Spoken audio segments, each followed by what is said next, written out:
Evening, everybody. Thank you so much for coming. Today is Tuesday, February 11th, 2025. The time is now 6 p.m., and this meeting of the Boynton Beach Community Redevelopment Agency is now called to order. As we always begin, let me remind everybody of our rules of civility and decorum. Speakers must first be recognized by the chair and not interrupt any other speakers. Public comments must be addressed to the board as a whole and not to any particular individual on the dais or in the audience. Personal attacks, insults are strictly prohibited. Disruptive behaviors are likewise strictly prohibited. Should you violate these rules, you may be asked to leave these chambers. Let's proceed now to the invocation. The invocation will be led by Board Member Hay, followed by the Pledge of Allegiance led by Board Member Cruz. Let's all stand for the invocation and Pledge of Allegiance. Let us pray.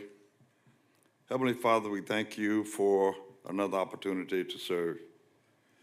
We come this evening with hearts full of gratitude as we move forward in this new year and we're going to have our second CRA meeting of this year, 2025. We acknowledge your presence, Lord, in this place and seek your wisdom, guidance, and blessing over decisions that we make. Lord, as students of the resources and opportunities entrusted to us, help us to lead with integrity, compassion, and commitment to a greater good. Inspire our hearts and our minds to work together, always keeping the needs of our community at the heart and forefront of our efforts. Lord, grant us clarity in our decisions, unity in our discussions, and the strength to act with purpose and conviction. We pray for the well-being and prosperity of the people we serve. Bless our staff, bless our leaders, and bless everyone that's up here on this CRA board. That through our work, lives may be enriched, neighborhoods revitalized, and opportunities expanded for all. Thank you for everything that you do for the great city of Boynton Beach. Let this meeting set the tone for a year filled with progress and innovations and a shared vision for a brighter future. Thank you, Lord, finally, once again, for the privilege to serve. And may everything we do here to this evening bring glory to you and benefit to our community and Boynton Beach. In the name of Jesus the Christ, we do pray and ask it all. Let every heart say amen. Amen. To the flag of the United States of America and to the republic for which it stands, one nation, under God, indivisible, with liberty and justice for all. Thank you, everybody. Thank you, Board Member Hay and Board Member Cruz. And I see residents in the room. Thank you so much for coming out tonight. We appreciate that. Let me turn to our Deputy City Clerk, Tammy, if you could please begin the roll call. Board Member Hay. Present. Board Member Turkin. Not here. Board Member Cruz. Here. Vice Chair Kelly. Here. Chair Panserga. Here. Chair, you have a quorum. Thank you so much. Moving on to agenda approval, additions, deletions, corrections to the agenda. I have no request for myself except to ask my colleagues to take a look at section 16. Which of those items would you like to hear staff give a presentation on? Section 16 is CRA projects in progress. Do my colleagues have any request, any particular items in that section? I have none. No, You Chair. have none? Okay, all right, so staff, you are informed. Let's begin with my left. Board Member Hay, do you have any request for the agenda? Just like to acknowledge the wonderful job that was done for First Friday. Outstanding. They had one of my favorite bands there, as well as they took the opportunity to show the documentation of Black history that was put on by our city staff, and it was just outstanding. So I wanted to take the opportunity to acknowledge that. I also would like to say a few words about Black history again. We are here Board Member Hay, yes, can I ask if you could make those remarks after we finish the agenda approval? that will be appropriate. All right, thank you so much. But did you have any other requests for the agenda? I have none. Very good. Vice Chair, do you have any requests? No, thank you, Chair. I do. And Board Member Cruz? None for me as well. With that, may I have a motion to approve the agenda as presented? So moved. We have a Second? motion and a second. Second came from Vice Chair Kelly. All those in favor of approving the agenda as presented, say aye. Aye. All right, motion passes unanimously. Let's turn now to legal. Council, were there any updates? Good evening, Board Chair. No updates from legal. Lovely to right. see you all. Good evening. Let's now begin informational items and disclosures by board members and CRA staff. Let's begin on my left. Board Member Hay, you were about to make some remarks. Yes, I wanted to make some comment about Black history with a focus on women. As we continue to celebrate Black History Month, we honor the profound contributions of African-American women whose resilience, innovation, and leadership have shaped this nation's history. Today, I would like to highlight a few remarkable individuals whose legacies continue to inspire us, like Harriet Tubman from 1822 to 1913, was a courageous abolitionist who led countless enslaved people to freedom via the Underground Railroad.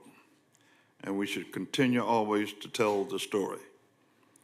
Her unwavering commitment to justice and equality has left an enduring impact on our nation's conscience. Then we have Sojourner Truth, 1797 to 1883, born into slavery, became a powerful advocate for abolition and women's rights. Her compelling speeches, including the renowned Ain't I a Woman address, challenged societal norms and championed equality for all. Then there's the lady who started out with $1.50, Mary McLeod Bethune, 1875 to 1955, was an educator and civil rights leader who founded the Daytona Educational and Industrial School for Negro Girls, which evolved into Bethune-Cookman University. When I was around, it was Bethune-Cookman College. But anyway, she also served as an advisor to President Franklin D. Roosevelt, advocating for African-American youth and women. Then there was Madam C.J. Walker, 1867 to 1919, who overcame adversity to become one of America's first female self-made millionaires. She revolutionized the beauty industry with her hair care products and used her wealth to support philanthropic endeavors and civil rights initiatives. Evelyn Boyd Granville, born 1924, was one of the first African-American women to earn a PhD in mathematics. Her work as a mathematician and computer scientist contributed significantly to NASA's space missions, including the Vanguard and the Mercury project. These women's stories are but a few among countless others who have paved the way for future generations.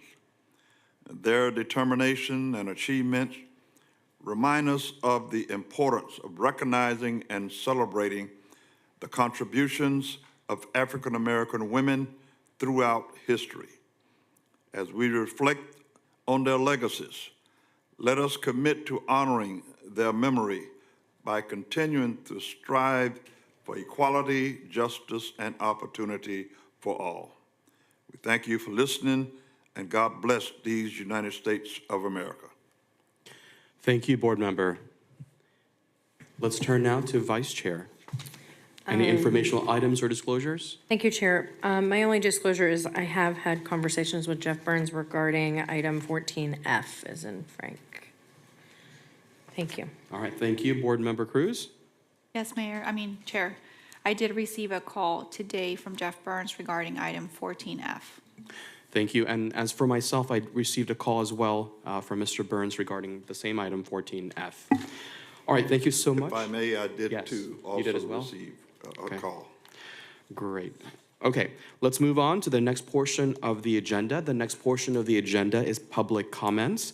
The public comments section of the meeting is for public comments on items on consent agenda or items that are not on the agenda at all. So again, if you are representing a business which is listed under consent agenda, or you're discussing an item that's not on the agenda at all, now would be the appropriate time to come to the podium. You can begin by stating your name for the record. Each person has 3 minutes. After we conclude with those in person, we'll go to those online. And give me 1 moment to switch to the timer. Mr. Warnicki, you may begin whenever you're ready. Good morning. My name is Tom Warnke, and I've got some brief comments here for the CRA regarding the historic Andrews House. You've probably seen me at half a dozen meetings so far since November when we first discovered the historic Andrews House was about to be demolished. Luckily, with your help, we avoided that terrible outcome. So I'm the vice chair for the committee to move the historic Andrews House. I'm also the committee's CRA liaison. So I'm here tonight to make myself available to the CRA director and the CRA board members. I want to make sure I have the right process there. So I'll be in touch with the CRA interim director and try to move the process forward in a deliberate way. The things that we know about the historic Andrews House include, we know the developer wants the house moved. He was just going to knock it down. I investigated the cost for that, and it's about $5,000 to $15,000 to demolish a wood frame house like that and put it in the landfill. I also investigated how much the moving cost would be, and I reported that to you in November. The pub Capital, who has moved historic homes in downtown Delray over the past couple of years, gave me an estimate of $75,000 to $150,000 to move the house. He said that was entirely reasonable, and those were his figures. We know the historic Andrews House was the home of Major Boynton's daughter. So we know it's not just the oldest house in Boynton, it was also frequented by the founder of Boynton, the only building in the city that can be said about. The commission recommended a charrette to be held to have the public discuss how the house should be used. That charrette is now set for February 22nd here in City Hall. The survey to residents has now been set out. Staff was directed by the commission to send out the survey to see what type of use the house should have. But if you look at that survey, there's a lot of things staff opted to add to the survey that they were not directed to do. So we're looking forward to the results of that survey. There's no deadline for the survey, so people don't know how long they have to reply and get their thoughts to the commission. So those are my thoughts, and I look forward to working with the CRA. Thank you, Tom. Let's go to the next speaker. Ms. Oyer, you may begin whenever you're ready. Hi, Susan Oyer. I'm not sure if you guys had a chance to look at the email I sent at about 5:15 tonight. Sorry, it's a bit late, but time is what it is. So I'm encouraging all of you, when you look at 15B tonight, to take a portion of the unreserved balance and use it to save, move, rehab the Andrews House and Magnuson House. And let's see, the unreserved funds give the city CRA the opportunity to 1, do the right thing, 2, do what the residents are asking you to do, 3, give the city some positive press, which we oh so desperately need, 4, create an economic driver for our city as we move boutiques, cafes, whatever, into our downtown area on Ocean Avenue, which, let me remind you, we were all promised a cafe here on Ocean Avenue, and it has yet to appear. And number 5, and I forgot to put the poet's name in here when I sent the email, I'm just seeing it now. George Santayana, the Spanish-American philosopher and poet, said, "Those that cannot remember the past are doomed to repeat it." So let's not repeat our past mistakes of destroying our city's unique history by not preserving it when we have the time and funding to do so. And you have that time and you have that funding tonight. So now is the time to lead by example. My email included all the candidates who are running except one whose email I didn't have. I do want to remind you that I personally am not looking forward to the fishing village, though, because we were always more than a fishing village. We were a farming city, much more so than we were a fishing village. So, you know, I want to incorporate all sides of this. We are over 100 years old. We're one of the oldest cities in the county. We're one of the original cities. We are unique. We are distinctive. We are a city with proud residents that don't want to live in Delray or a concrete canyon that exists in West Palm Beach. We have unique character and attributes, and we're a city that wants to move forward and improve in a way that does not destroy its past. And I'm also going to ask, since this is the time to talk on consent agenda 11E, why the heck is almost $60,000 going to Two Georges Waterfront when they are one of the 2 oldest restaurants in the city and should have been well paid off and not need any money? It's not like a rental reimbursement like a new place. This is one of two of the oldest restaurants in the city, and not that I dislike Two Georges, but why are they deserving of $60,000 of our money? So I'd ask you to think about that. Thank you. Thank you. Next speaker. If you'd like to speak again, this is for items not on the agenda or under consent. I know there's several business owners in the audience. If you're here to speak on your item, now would be a good time to form a line. Ms. Reddy, go ahead. Is now the time you want to speak on item 15B? Verse 15. Or will we be allowed to speak at the time that you have reached that in the agenda? You're already on the podium. I think you should just go. Okay, very good, thank you. Let's just go. My name is Barbara Reedy. Many of you are aware that I chair the city's Historic Resources Preservation Board, and I'm also poised to take over the Historical Society very soon. So the history of Boynton is important to me. I'm not an expert on the history of Boynton, but I do know how to surround myself with people who are experts. I was very pleased and excited to find this item on the agenda last night at 4 o'clock in the morning, as I sent out my email to everyone with my excitement to discover that there is $1,700,000 and something that is unallocated. And here we are with the need to move and save the Andrews House. And also, the condition of the Magnuson House is of great concern to me. There was an evaluation done on Halloween, October of '24, and it was quite dismaying to learn the condition of the interior of the Magnuson House. I understand it's been being used as a storage unit for heaven knows what.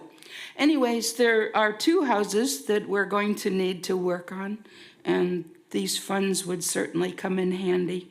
We would appreciate your consideration of reallocating them, since they're unallocated, to the Historic Preservation Program, because we've been pretty much a decade without anything being done, and we've been, kind of sad about not getting anything of our to-do list done because we don't have a dedicated historic preservation planner. And it's my understanding that the CRA rules and regulations also entertain items about historic preservation and how important it is to not just obliterate the history of a place, to make everything shiny and new. So, thank you for thinking about it. We would dearly appreciate it. Thank you.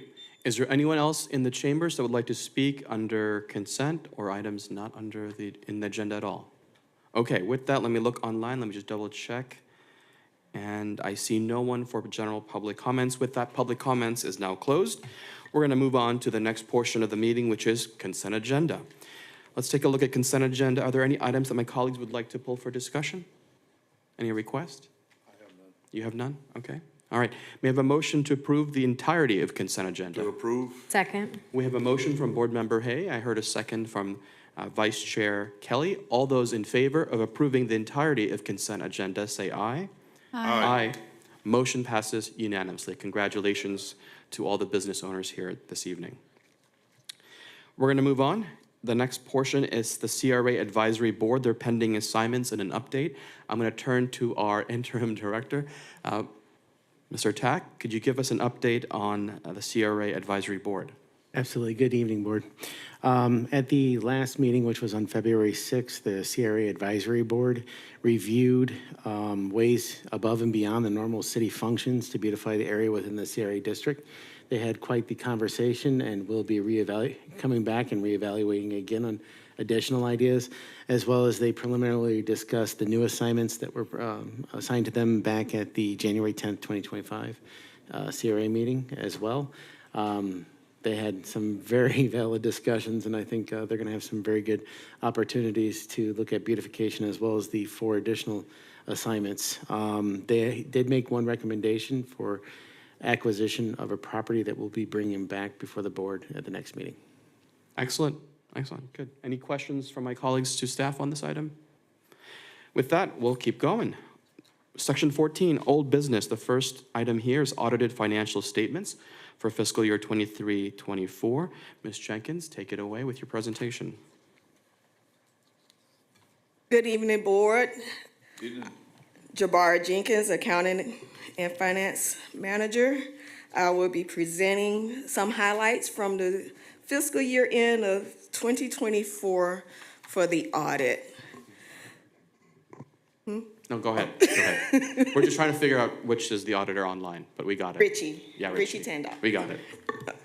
Okay, the audit, after the completion of the audit, the opinion provided by the auditors is that it's presented fairly, which is an unmodified opinion, meaning no errors or omissions or anything was found on our audit. So since I've been here, that's the way the report's been going. I don't know how many years it's been prior. So we end our year with a tax increment increase by 11%, which was an increase of 21.56 million during the fiscal year. And we also had the pleasure of assisting 20 new businesses, adding over 32,221 square feet of new retail, industrial, and professional office space in the CRA area. And we also have unassigned funds in the amount of $2,118,706, which will be discussed under new business by Vicky Hill under item 15B. We end our fiscal year also with a total capital assets of $31,797,299. $797,299, I'm sorry. Throughout the year, our total additions was 2.4 million in capital assets. We have our outstanding debt totaling 4.4 million. And those are the items that I highlighted to just mention from the audit. Any questions?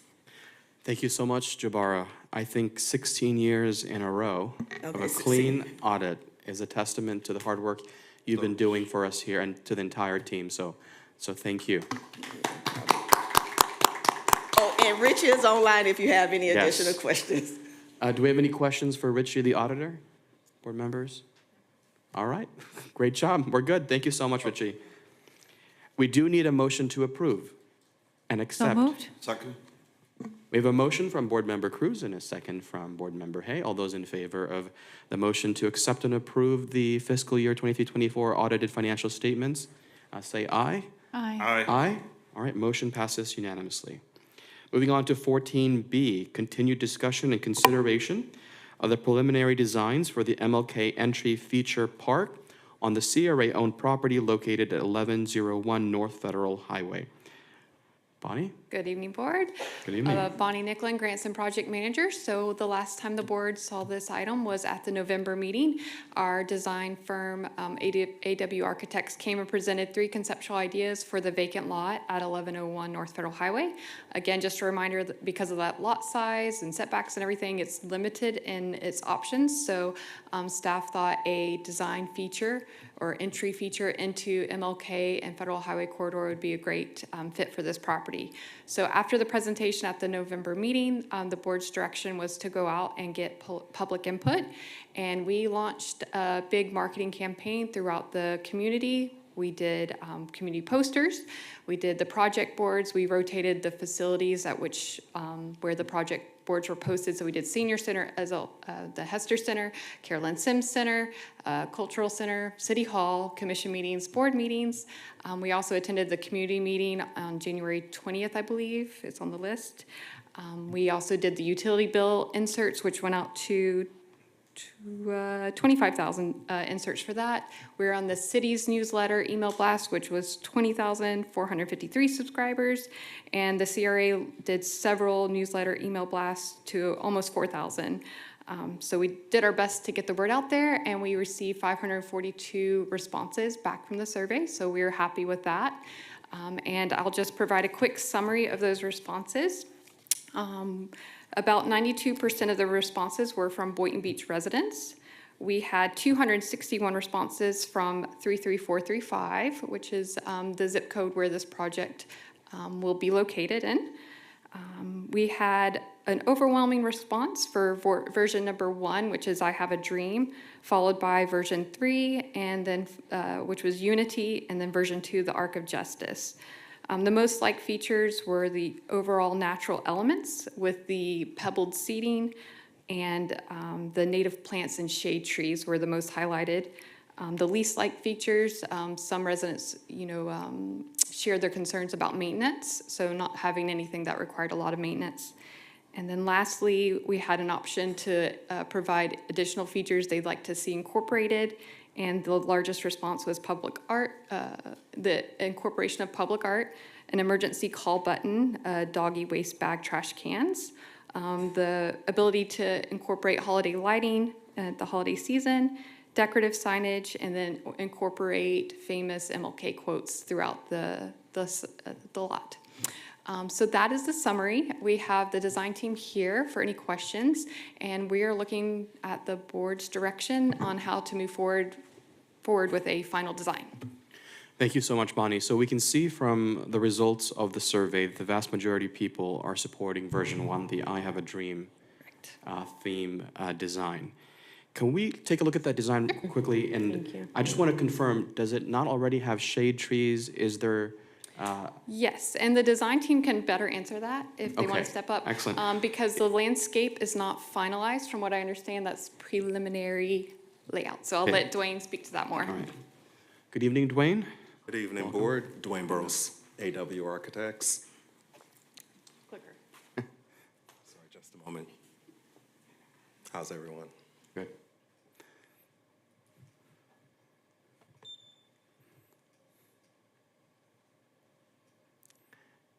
It's always been finicky, so if you could just say next slide. Slide. Next slide. And I am pointing to which direction? Next slide. We got to work this out, guys. Here we go. Okay, Keep going. so.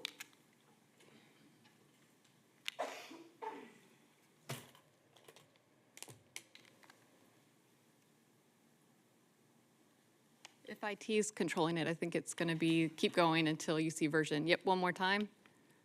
There we go. All right, so here is version 1, I Dream. And I Dream, as we had presented before, is about bringing the community together. There is one central theme going here where we have an I clearly delineated on the site plan here. And in the center of that I, we have a quote from Martin Luther King, which says, "Be the peace that you want to see in the world." Also, looking at the site, as you can see, it pretty much forms a clear connection from North Federal to 10th Martin Luther King Boulevard, with garden areas sprinkled throughout the entry feature. These garden areas are, as we mentioned, are for native plants. Next slide. One more view. All right. Keep going, one more. There we go. All right, and here, as you look straight ahead, there is a buffer wall that will separate the entry feature from the train track. We proposed a wall as it is more secure. I know myself, I'm a little bit intimidated by trains, feel like they will jump the tracks at some point, but that's just me. So we proposed a wall there, which could be used for community art as well. And of course, off to the right, you see the Martin Luther King mural with a little platform in front, which can be used for staging, events, maybe performances. Dwayne, is that elevated from the ground, that platform? Yes, slightly, about 8 inches, but room to wiggle there. Next slide.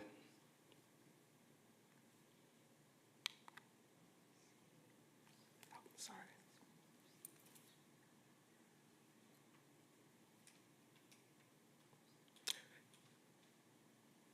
One more. Here's a view from North Federal looking at the mural. We want to limit the amount of seating that is located in this entry feature, as I had mentioned before as well. So we did the pebble seating. These pebble seatings can have inscriptions of Martin Luther King's quotes on there as well. And obviously the shape that they are is to avoid any loitering within the area. The lighting that you see would be provided by FP&L, I believe, and we would like to propose having the spotlights for the wall mounted to those poles to avoid any pretty much dismantling of those or destruction. Next slide. Here's a night view of that. Can you speak to the landscaping and how that Yes. is incorporated? Yes, so the landscaping would be pavers, concrete, but mostly natural landscaping throughout. The natural plants that are native to the area that we would like to propose in here. As you can see, we have a bit of trees for some shading and the garden area for residents to enjoy as well. In our last meeting, as you'll see on another slide, one of our Boynton Beach residents mentioned they like the idea of butterfly gardens and so on. So we think that the natural planting would help do that for them as well. Next slide. As far as the maintenance of the area, we try to keep it simple where there's not too much maintenance needed. As far as the pavers go, we are looking into other ideas of having it where there's not weeds growing up in between those pavers and so on. So those are things that we are also looking into. At the corner of Martin Luther King Boulevard and Federal you'll see a little eye there as well. That's just really a placeholder to place another secondary monument or signage for the entry feature. I'm sorry, where? Can you say that one more time? Sorry. Right at the corner. Bottom right? Yes, sir. Okay. All right, so We're not next. going back through all, unless Yeah, the board, do you want to see the whole presentation? Not yet, I just want to focus on this and let everybody ask questions and make comments. Board Member Hay, did you have a question or comment? Yeah, before you leave version 1, the size of those little, I guess those are benches, Yes, sir. do you know how big they are? Roughly about 18 inches. Okay. Yeah, My not too concern big. is, yeah, you know, Yeah. people who don't pay rent, taking advantage of that? Sure. Okay. Understood. So it's not big enough for someone to make a bed out of. Right, and that's the overall concept here, is to not have so much seating around. Obviously, as you can see them sprinkled throughout the entry feature here, we would limit it to very minimal number of those pebble seats.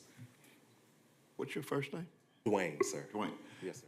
Dwayne, the lights would be on through the night, correct? Yes, recommended, so we don't have people just hiding in dark corners and so on. Correct, because that's one of the #1 objectives is safety, Yes, sir. okay? We don't want any surprises, someone jumping out, you know, from a dark area. Yes, sir. Okay, thank you. You're welcome. Thank you. Dwayne, the trees are nice, but we all know how hot it's gonna get, right? So, you know, I'm looking for a way to upgrade the trees to something that provides more shade. Well, the other option is these trees, you know, as they're up, we can put sails as well. True. Okay. What about, Coverings, like, you mean the cloth covering, right? Yeah. So that's the trees. The other item was the dog stations. What are we calling them? Poop stations? dog waste. Yeah. Dog waste Dog stations. waste. Yes, sir. Is there room for that? Is that something you've contemplated?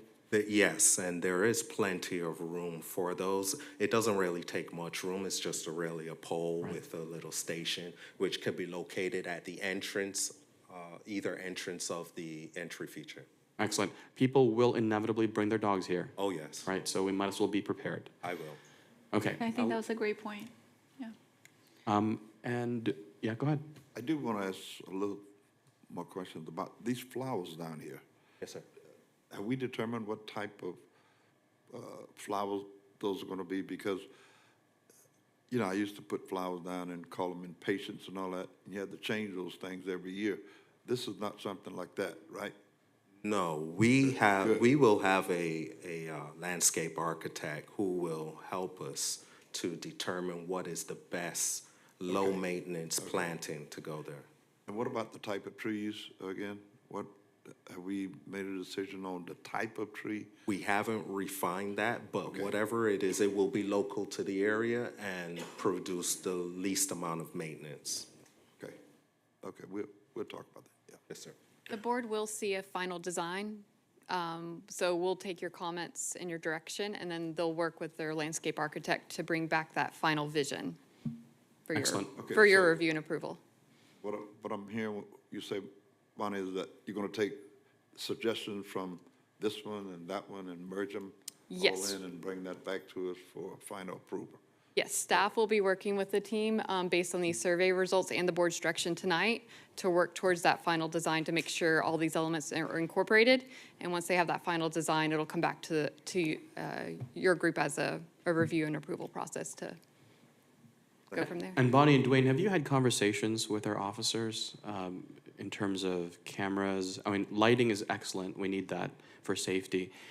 Whether it's cameras or those emergency poles, I don't know what they're called either, the emergency call poles.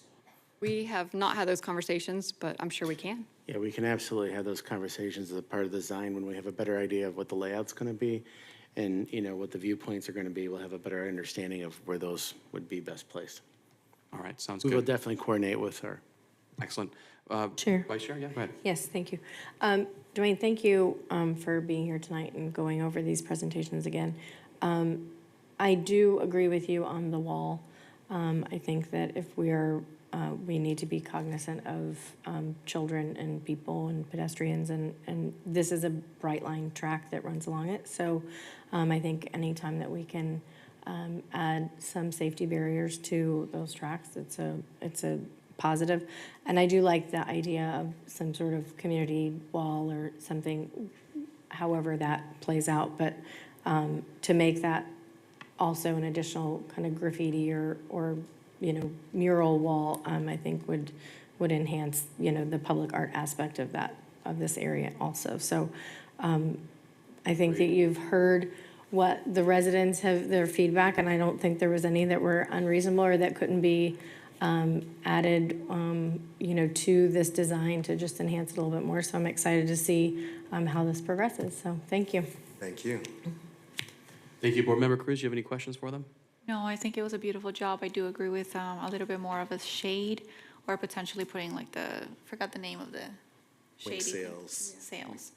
And yeah, I think the pebbles are beautiful. And thank you, Mayor, for bringing up the doggy station. It's something that I think about a lot as a dog owner, and I think that it's something that's becoming more popular than ever. So, thank you. Thank you. Anything else for them? The other two, what you were going to show us, are there any modifications from the last time we saw them? You haven't merged them yet, have you? No, sir. Okay, so I don't need to see the other. Okay. All right, thank you so much. Thank We you. appreciate it. We look Thank you, forward Board. to whatever you bring back. Are we expecting that next meeting, Tim? We're just looking for consensus on which direction, or which option you would like us to proceed I thought with. that was clear. The first one, The first one. the one that people most voted on. Okay, all right. All right. He's saying next meeting, You can do it next meeting? potentially. We'll try, March We'll 20th. make it happen. Make it happen. Okay. Thank you. Thank you so much. One other comment. Go ahead.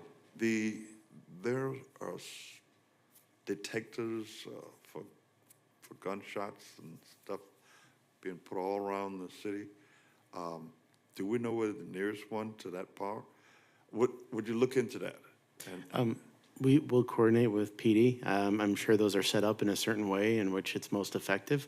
So if there's an opportunity, then that makes sense for them, they'll let us know.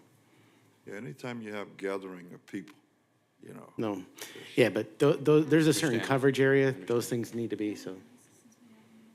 You could absolutely ask, I believe, we have representative if you want. yeah.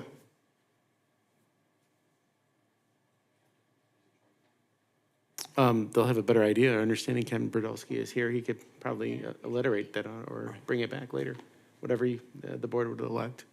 Captain, I think you heard the question, right? So if you could come back with more information next meeting. Thank you so much. Appreciate it. All right, let's move on to the next portions of the agenda. Items 14C, D, and E are related, so we will address them together, but we will vote on them separately. Item 14C, Circuit Transit Inc. Third Quarterly Report for service dated October 1st of 2024 through December 30th, 2024. And then discussion and consideration of approval of Amendment 1 to the Agreement for On-Demand Transportation Services with Circuit. And then discussion and consideration of approval of the First Amendment to the interlocal agreement between the CRA and the City of Boynton Beach regarding contract with Circuit, as well for the CRA pilot rideshare program. Tim, let's begin with you to kick this off. Do we have Alana here? Online. Online? All right, Alana? So just a little background for the benefit of the public. Back in January 2024, the CRA board approved a contract with Circuit for the CRA pilot rideshare program. As a part of that agreement, they're required to come back for quarterly updates on how it's progressing. And Alana Wurzman was, Circuit should be available for that presentation. All right, thank you. Alana, the floor is yours for the update.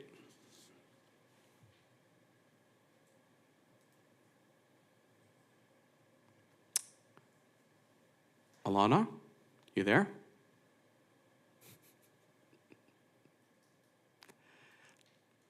Okay. How about we continue on with the other items until Alana chimes in? Not a And problem. if somebody from staff in the meantime could message Alana. But, Was online and then it just dropped off. so- okay, that's all right. Well, when she come back, she can give the update. We've got two other items here. Hello? Oh, it worked out. Hello? Yes, we can hear you now, Alana. Oh, okay, perfect. Sorry about that. I am remote and trying to, perfect. Okay, great. Awesome. How should I, since I'm not there, and apologies I'm not there, should I just tell you next slide? Just say next slide. Okay, perfect. Thank you everyone for having me tonight. Again, apologies, I cannot be there tonight in person. I'm just going to give you a quick update on the Q3 report, which is October 1st to January 1st. So next slide. And next slide, it will be slide 4. So we can skip the first, yeah, next slide. And next slide. Next slide, please. Great. So what's new for Boynton Beach is we did expand the coverage area a bit north, so you can see where that arrow is pointing. The last time I was there and we presented, we expanded south. So that was a nice expansion there as riders were looking forward to going to the Walmart Supercenter. And now we have expanded north. So I did add some heat maps in here so you can see where ridership is trending. So next slide, please. And this is the data from October 1st to January 1st. We're averaging about 900 rides per month, with moving about 1,000 passengers a month. Our average user age is 46 years of age.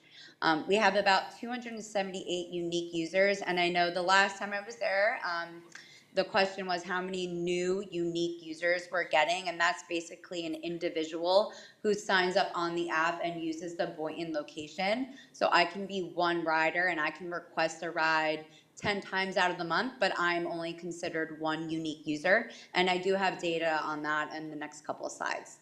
And our average wait time is way under 10 minutes, which is great, at about 6 minutes and 40 seconds. Next slide, please.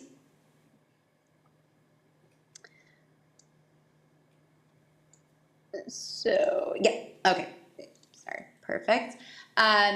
So this is our average ridership from October 1st to January 1st. Most of our peak times are within 4 to 6 p.m. during those dinner hours, and our peak days are Friday and Saturday, with those wait times falling between the 5 to 10 minute mark.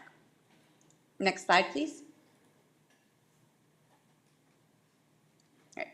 So these are our pickup and drop-offs, where you can see it's a little bit more darker green in the pickup heat and darker red in the drop-off heat. Those are our highly condensed areas where people are going. So our beach stop continues to be the top pickup location, and our drop-off location, Publix, is going to be our top drop-off location for Q3.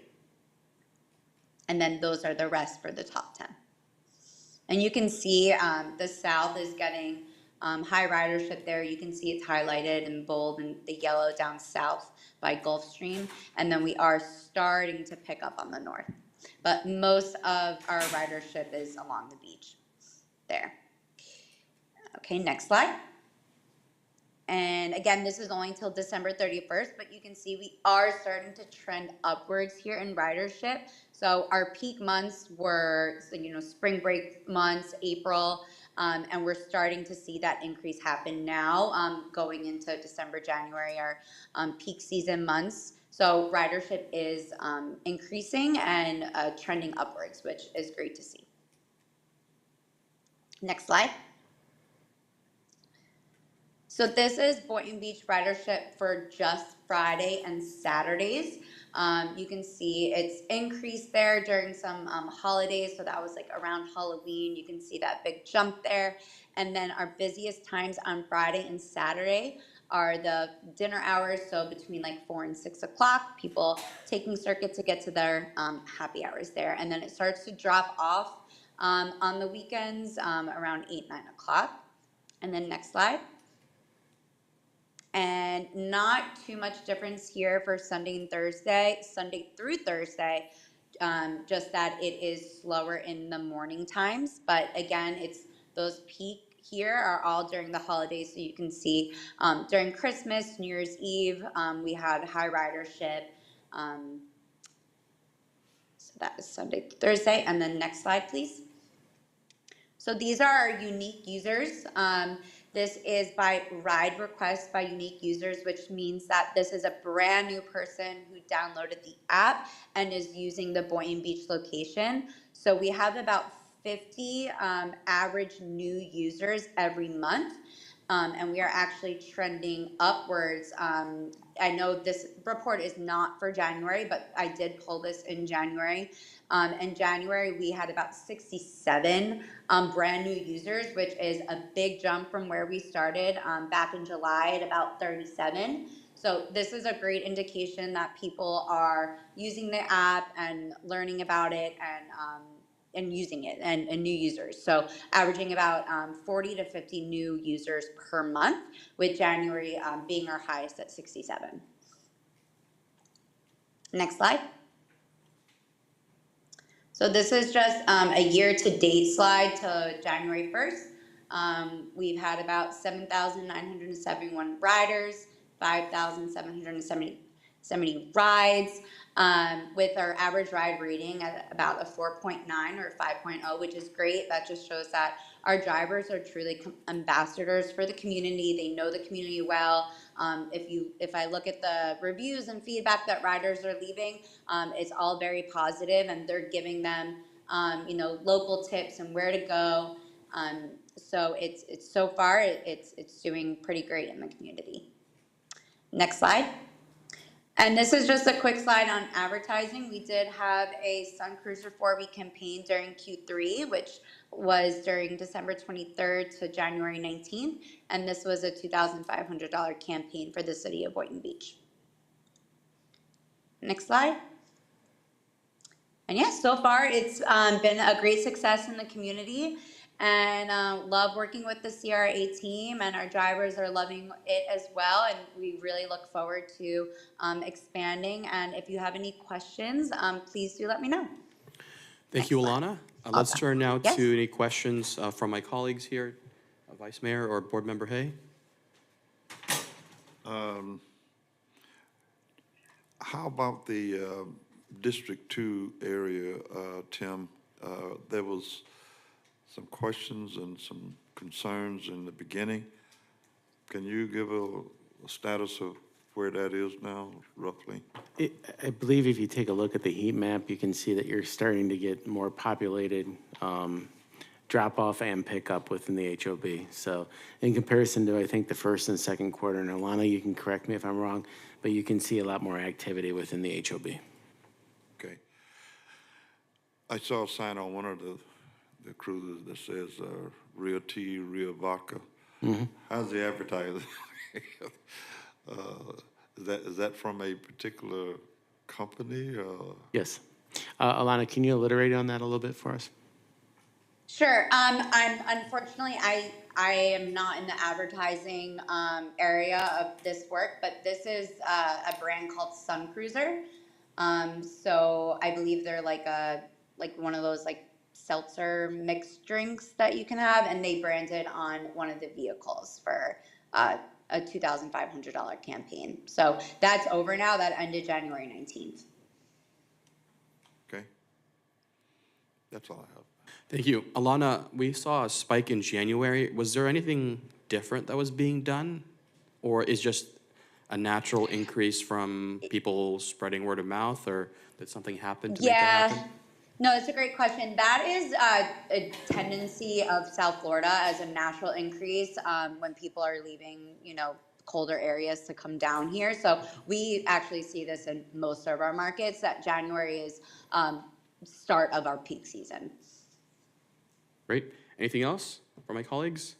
No, I love getting these updates and this data and seeing that we're getting an increase in users. And I noticed that Pirate Fest is one of our peak events. One of the days that really spiked in ridership was Pirate Fest.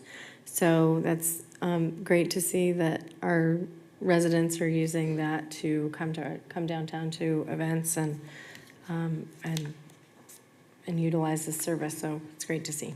So thank you. Definitely. And we're happy to promote events. We can do dedicated newsletters or email blasts or social media to Boynton Beach riders and constituents. So always happy to help in that area if there's anything. And, Bonnie and Tim do a great job. We, collaborate on events, but definitely feel free to always reach out to me too. I'm available if there's something that and we're happy to get the word out. Great. Thank you, Alana. Of course. Thank you. Let's keep moving on to the next portion, which would be regarding the amendment Correct. and the ILA. As the board may be aware, the pilot rideshare program does stop in March. And per the January CRA board meeting, staff was directed to come back with an amendment to continue the service. Before you, you have amendment number 1 to that agreement, which will look to extend the rideshare service for 1 year with 2 options to extend for 1 additional year. So 2 1 years in addition to that.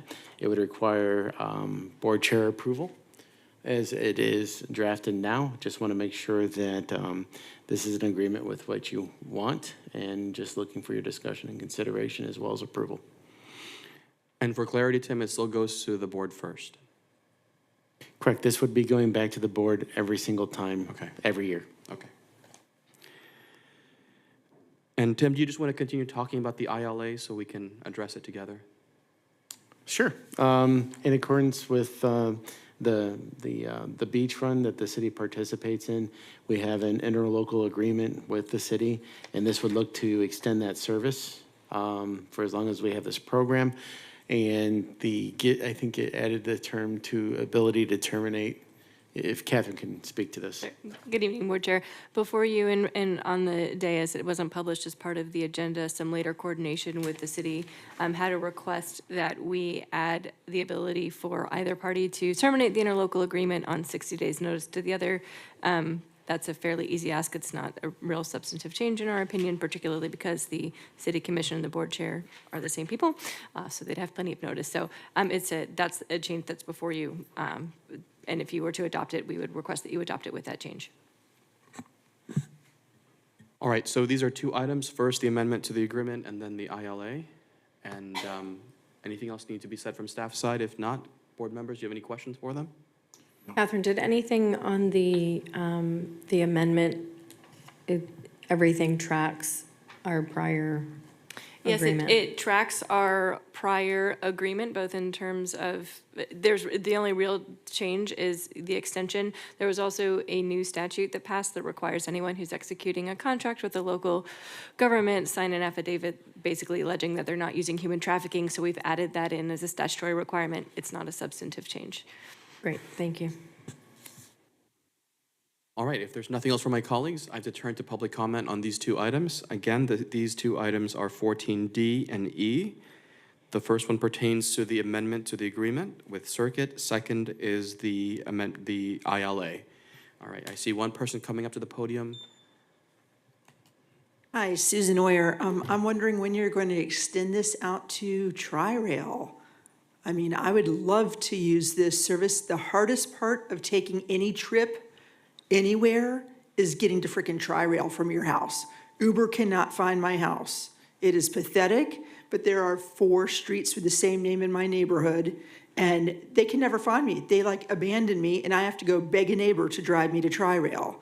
And this would solve that problem, and I'm now within the zone, and it seems like if we were extending this to Tri-Rail, we might get more ridership as well, and then maybe look at extending it out to like Gateway and Congress, because you have a lot of employers in the area, also the high school, and you know, if you're heading down, you're going from Bethesda, which is your largest employer, to NYU Langone, which is your 2nd biggest employer, and then, you know, out in the Congress corridor, which would be, it's got to be what, your 4th or 5th largest employer, and really make this useful. So that would be my suggestion, if you could add that in at some point. Thank you. Thank you. I can actually quickly answer that question that you had. In order for us to do that, going outside of the CRA limits, outside of the CRA district, the city would need to contribute, but they can't do that until budget season. Well, we can amend the budget at that time to allow for it. So that's the plan. Let's keep going. Was there anything else on this? If not, we will turn to voting. And if you could make the motion by reading the exact wordings there. If we could add pending final legal review to the motion for the agreement, I'd appreciate that. So 14D is motion to approve amendment number 1 to the agreement for on-demand transportations services with Circuit Transit, Inc., pending final legal review. All right, is there a second to that motion? Second. Second from Board Member Hay. All those in favor of the motion say aye. Aye. Motion passes unanimously. The next item to vote on is for the ILA, the interlocal agreement. Let me just pull up the exact wording here. All right, if somebody would like to make that motion. Let it right this second. Motion to approve the First Amendment to the interlocal agreement between the CRA and the City of Boynton Beach regarding contract with Circuit Transit for the BBCRA pilot ride share program, subject to final legal review, and also with the amendments as edited today. Second? We have a motion from Vice Chair and a second from Board Member Cruz. All those in favor of the motion say aye. Aye. Motion passes unanimously. That concludes all of the circuit-related items. We're now moving on to item 14F, discussion and consideration of the Second Amendment to the Purchase and Development Agreement and the First Amendment to the Tax Increment Revenue Funding Agreement between the CRA and BBQOZ LLC for 115 North Federal Highway Mixed-Use Project, also known as the Piers. Tim, I'm going to turn it to you to introduce the item. I'm also aware that we have Mr. Burns in the audience as well as his counsel and Ms. Camissa. All right, Tim? so back in June of '22, the CRA board approved a purchase and development agreement, the tax increment revenue funding agreement, and the parking lease agreement with BBQOZ LLC for the Pierce project. In response to some litigation in regards to the overall development of the project, another amendment to the purchase and development agreement was approved to extend certain deadlines.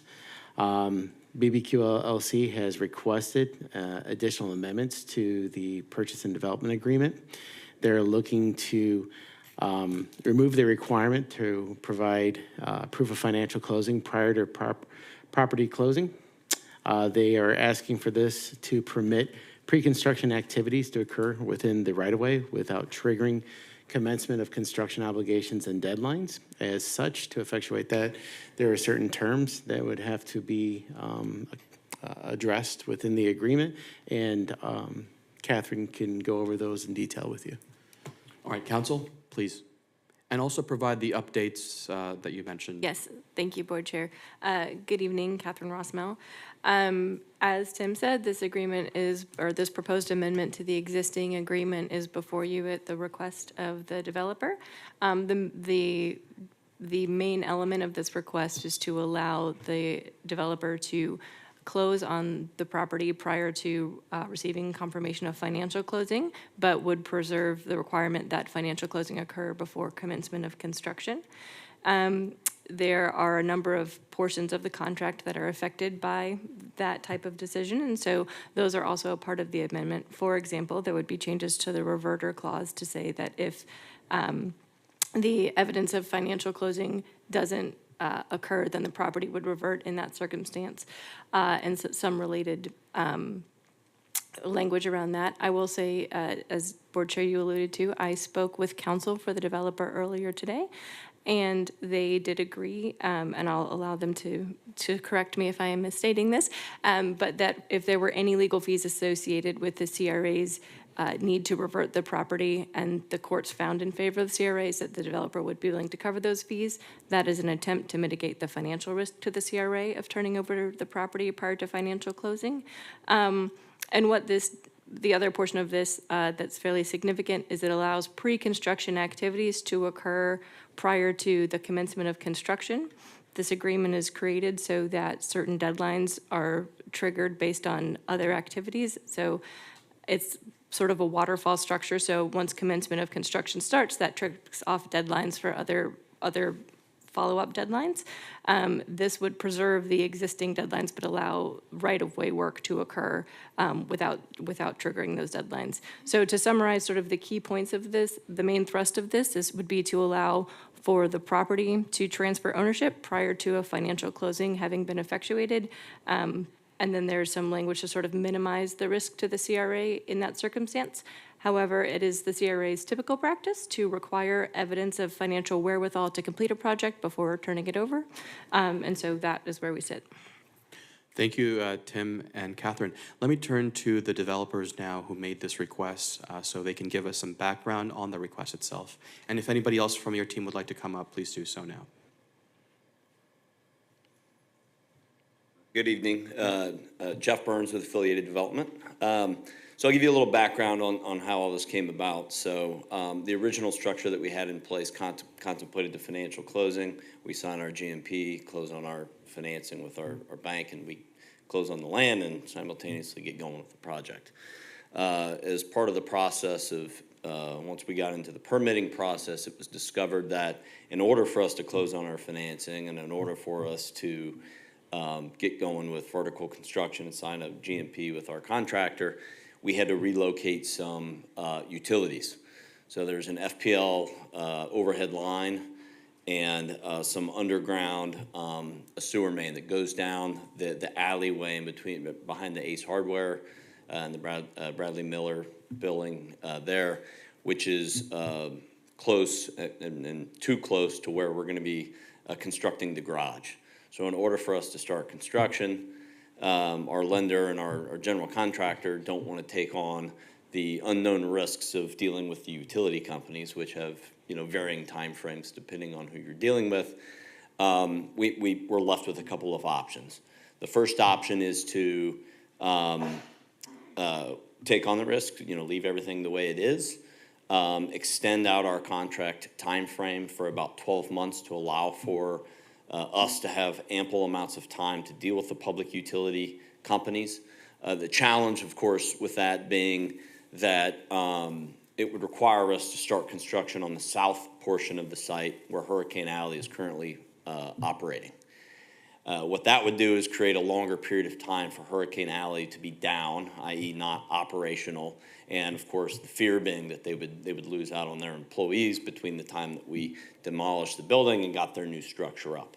The purpose of completing all this work on the north portion of the property, all this utility work, is to also allow us to start construction of the new Hurricane Alley on the north portion of the site, the parking garage and all that, without these utilities being in place, which would limit the period of time for her to be closed, which is our objective. That's what we've always tried to do. So we're phasing construction in a way that would allow us to start on the north end. So the first option is an option. It's the way we currently have it structured, but obviously not an ideal one for purposes of keeping the business rolling. The second option, and the one that's before you today, is for us to allow a financial closing ahead of time. What that does is it gives us the property as collateral and allows us to go spend the money ourselves. So we come out of pocket to spend the money, 6 figures, to relocate the overhead utility lines underground, relocate the former clay pipe that was underground, and bury all that stuff, making way for our ability to just get going with construction.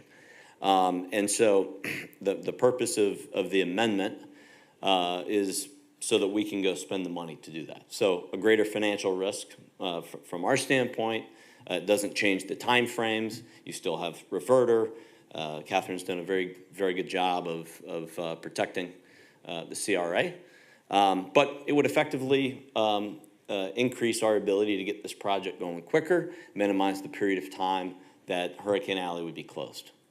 There was one more option that is another possibility that would work, and that's for the CRA to retain ownership of the property, agree to fund the utility work that would be necessary. We would facilitate that, so we would effectively be the applicant. We would be the one going out and facilitating the work between the general contractor. We'd sign the contract with the civil sub, do all the undergrounding ourselves, have the CRA pay for that, and then when we go to achieve a financial closing, we would reimburse the CRA for coming out of pocket. So in that particular instance, property doesn't change hands beforehand, but just understand that in order for us to go improve property that we don't own, we can't do that just by virtue of having institutional capital, and that's just generally not good practices. So that's the purpose, for our request, and we're just anxious to get this project going. Staff's done an incredible job, helping us navigate. We're in for permit, working our way through that process, and we're just eager to get a shovel in the dirt. All right, thank you, Jeff. You and I spoke earlier, and you've explained this to me in detail, and I'm pretty sure I think I understand the situation, but I want to make sure that my colleagues have had an opportunity to ask questions and to make sure that we make an informed decision. So do any of my colleagues have any additional questions? Board Member Cruz? No, yeah, we did get to have a conversation, so thank you for the call, and I was able to talk to staff really about this. And I kind of mentioned to you kind of where I stand on this. You know, I'm supportive of the project. I want to make sure that the project continues to move forward. But at the same time, it makes me a little bit nervous or cautious to provide, you know, to give you guys the property without proof of financing. At that point, I would consider looking into, I think you said option B or C, which would be potentially to look into what the CRA could potentially do. But obviously it would take time for us to look into legal and see how that would function. So that's where I stand on that. I do want to find an opportunity to make the project happen and try to reduce the time that Hurricane Alley is closed. At the same time, protecting our property and making sure that we don't, not to get dramatic, but you know, we've had issues with Town Square before. And I do want to make sure that we protect our property until, you know, financing is secured. So that's kind of where I stand, and I do support, you know, moving forward with the project, and finding opportunities to maybe mitigate that kind of new nuisance that's come up since after we voted on this. Right. And just to address the matter on proof of financing, in order for us to go out and get our financing commitments, again, the bank nor the contractor is going to take the risk associated with unknown timeframes of utility companies. So it's, you know, it allows us to go out there and do that and get our financing in place. The one thing that we did do on the contract is we clarified on the proof of financing. It was a clarification matter, allowing, just making sure that everybody understood we're going to be required to spend our equity before the bank funds. And that was a matter that we didn't have on the previous agreement that we wanted to clarify because we know the bank is going to require that from us. So. All right, thank you. Vice Chair, did you have any questions for Jeff? No, we had a conversation today, and I echo the sentiments of my colleague in that, you know, there's, I fear that there's a little bit too much risk in, and you and I had this conversation, so I'm not telling you anything that you haven't already heard. But that I am willing to have you and your legal team work with us and staff, and you know, see if you know what the CRA can do legally in our parameters to assist in getting that ball rolling in moving up the utilities, because I don't want to see, you know, hurricane. I mean, this project surrounds and encompasses Hurricane Alley, and I don't want them to want to have it, you know, the least amount of time for them to be closed, because, you know, it's her employees, you know, we all know how the restaurant business is. And so to be down for any length of time, you run the risk of losing employees. So we definitely want I'm definitely cognizant of that, and I definitely want to make sure that we're doing whatever we can to mitigate that. But also to protect the residents in this land deal also. So that's kind of my thought on that, and I am of course willing to re-look at this again if we find out that there aren't options, or that, you know, we're limited in what we can do. So I'm open, so. Thank you, both of you. Jeff, likewise with my colleagues, I think option 3, as you laid it out, provides greater security for the CRA and our funds. Whatever that exact mechanism is, however you guys make it work, I'll leave that to all of you to work out, and I'll come back with a plan to the board. But I agree with you, you got to begin on the north side first to make sure that there is somewhere for Hurricane Alley to go. But I do have a quick question on that. When that does happen, how long do you think that will take? Will that have an impact on your timeline, the utility fixes? And what's the plan for the parking? Because we know that there's parking there for Hurricane Alley. Yep. When that gets disrupted, will there be a side lot somewhere? Yes, so we're currently working with the building department on phasing. That'll be a big component, and obviously making sure that we also offer people a secure site. We don't want people to be endangered by construction activities. So we're phasing this in a manner where phase 1 is kind of we do the utility undergrounding, right? Get those utilities out of the way. Then once we close on our financing, we start construction on the project. We're gonna start on that north end. We'll work to demolish the Bradley Miller building, demolish the lot that's closest to the Bradley Miller building, some of the right-of-way, and then we'll kind of work our way, I guess, counterclockwise around the site. And what that allows us to do is kind of phase it so that we're not knocking down the building on Ocean Avenue where Hurricane Alley is until we absolutely need to. So we're gonna have a lot of work to do over there. There will be a temporary parking plan that Hurricane is gonna have to work with the city on to make sure that during that period of time where construction activities are taking place, that they can have appropriate parking for their customers, and that's something that can be worked on with surrounding businesses. So all that's in motion right now, and we're just doing our best to phase this thing and get it going as quickly as we can. All right, thank you. Board Member Hay, did you have any questions or comments? Yes. I guess where I am right now, we talked some time ago, but we didn't talk today. I guess I'm a little concerned based on having gone down this road before, and we're looking at the mistake right now, and I don't want that to happen again. As far as I'm concerned, this project does not center around Hurricane Alley, okay? It centers around when you know better, you do better, okay?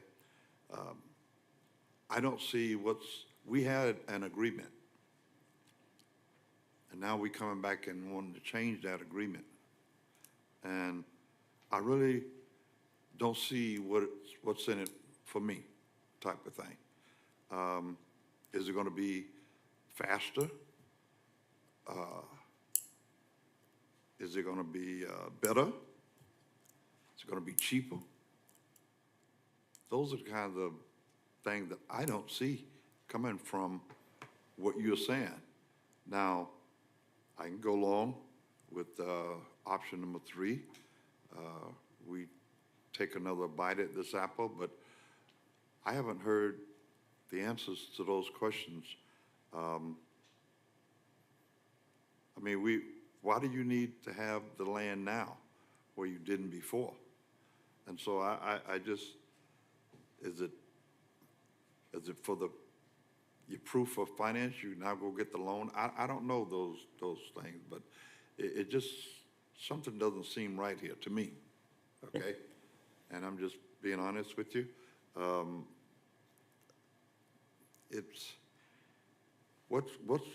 Why should I do this? Right. What's in it for us? Yeah. Okay? And I haven't heard a straight answer yet. So it will accelerate the time frame for us to build the project by probably up to a year.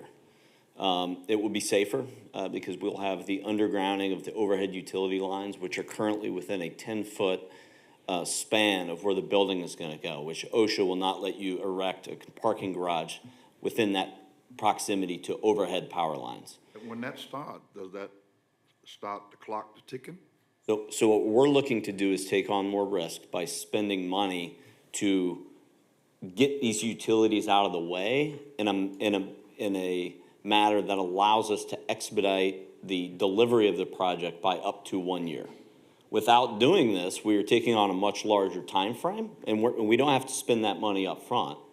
But we are looking at a much larger time frame because the bank and our general contractor are not going to take the risk associated with unknowns surrounding the public utility companies. We open the door for risk also. Absolutely. Because you could take, I mean, look at where we are. I mean, you know the history. Yeah, I don't have to tell you that. So we could end up again. Sure, unless our legal can put something in black and white to give us that safeguard. I'm very uncomfortable with what is being said here, because you could easily, we give you land, and for some reason, things are not met, we try to get it back, and you take it to court. I think we're comfortable with option 3, option 2. Whatever gets the project going quicker is we're on this together. This is construction. We didn't think we were going to have to underground all these utilities over there.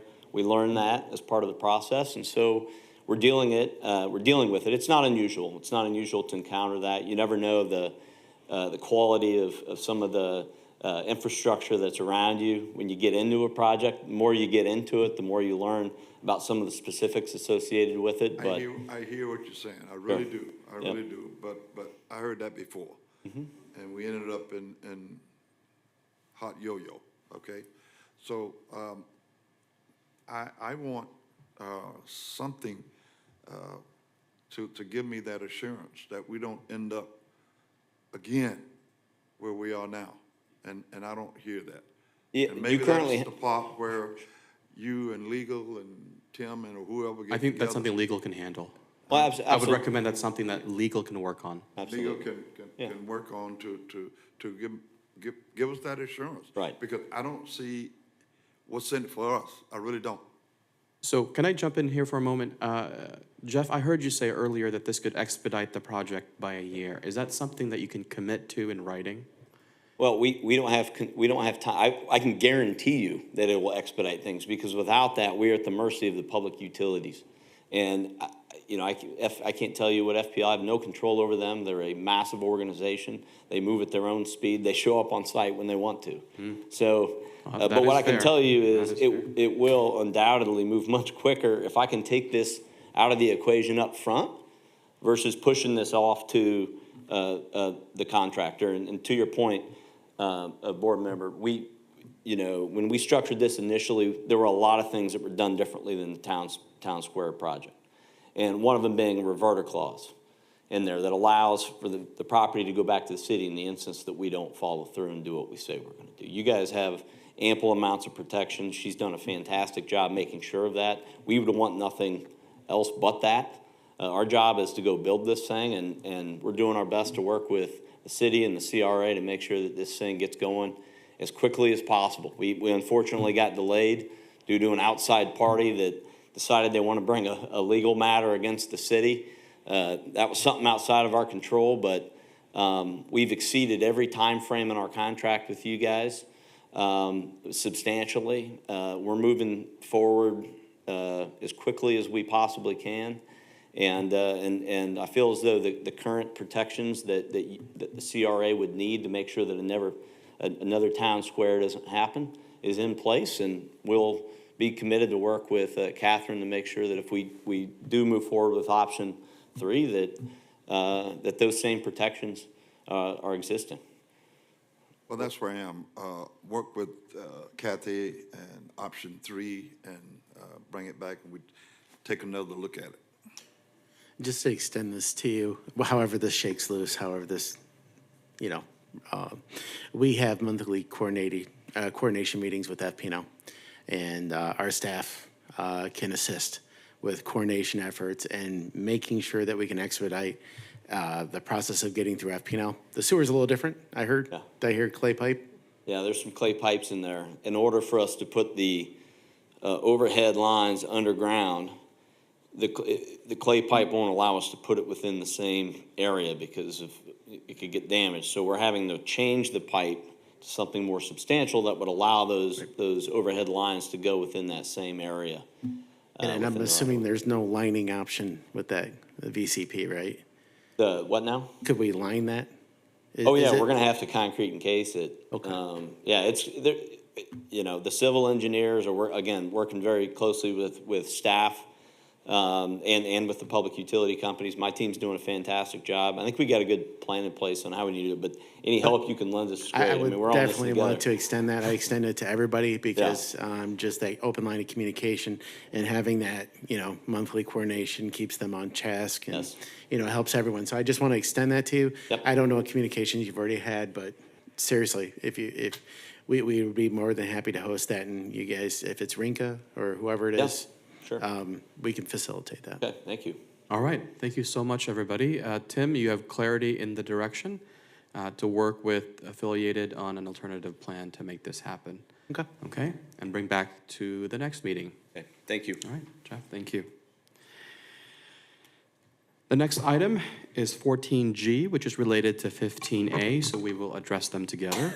14G is continued discussion and consideration of MLK Junior Boulevard Corridor Mixed-Use Project. It is the update. from either Louis Sweezy or Paul Bilton. I'm not sure if either one of them is here. Let me check online. I see no one online.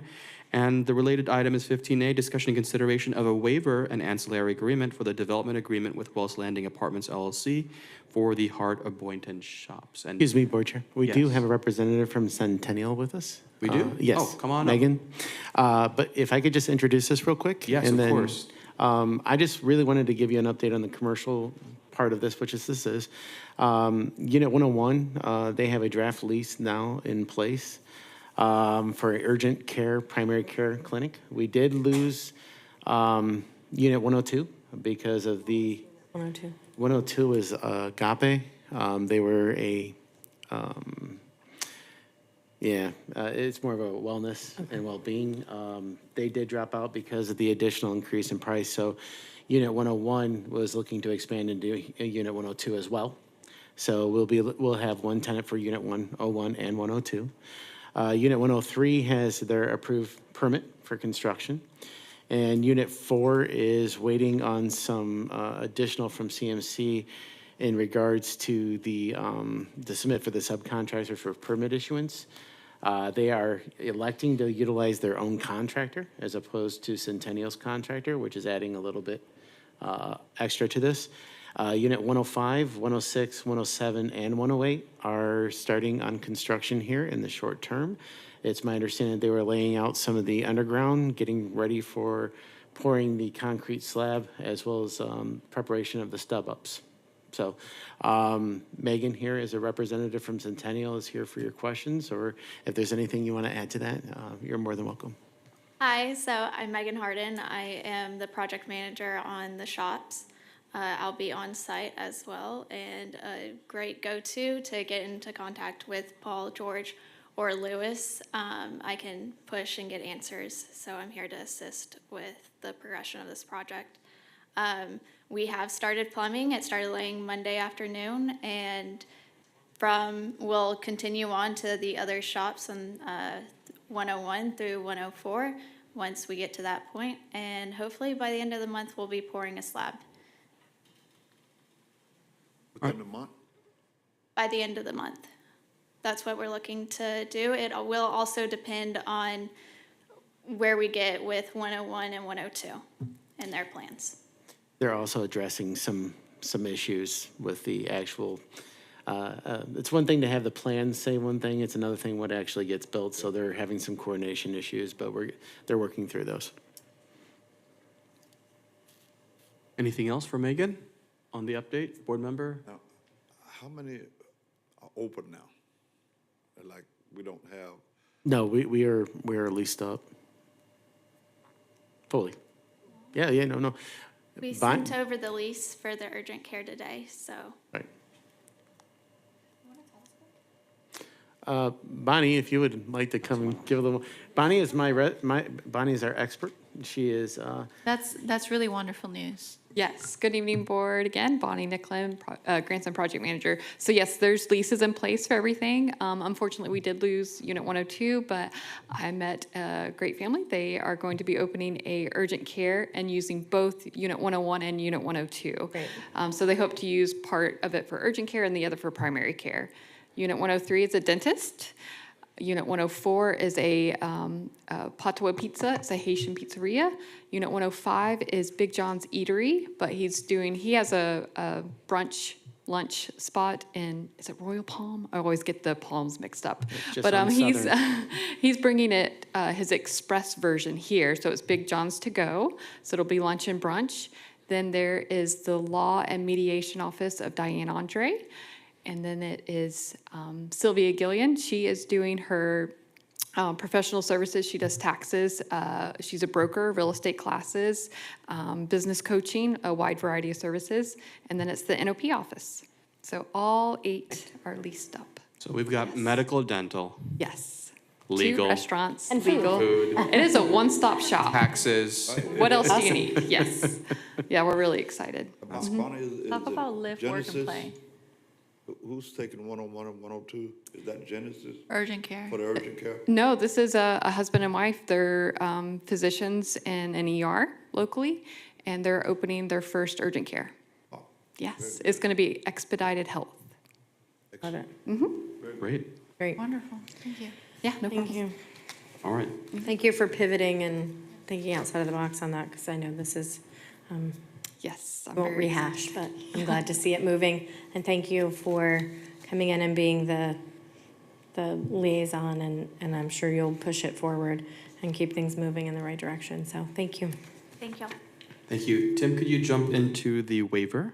All right, CRA, legal and staff have been working diligently with Centennial to provide each tenant with the option to complete the interior build-out with their preferred general contractor, meaning they could either utilize Centennial's contractor or they could use their own as a part of the developer contribution of up to $50,000, which breaks down to generally $7,000 per tenant. It just goes and stipulates how that's going to be administratively doled out, that funding, as well as the CRA's contribution of $50,000 roughly per tenant.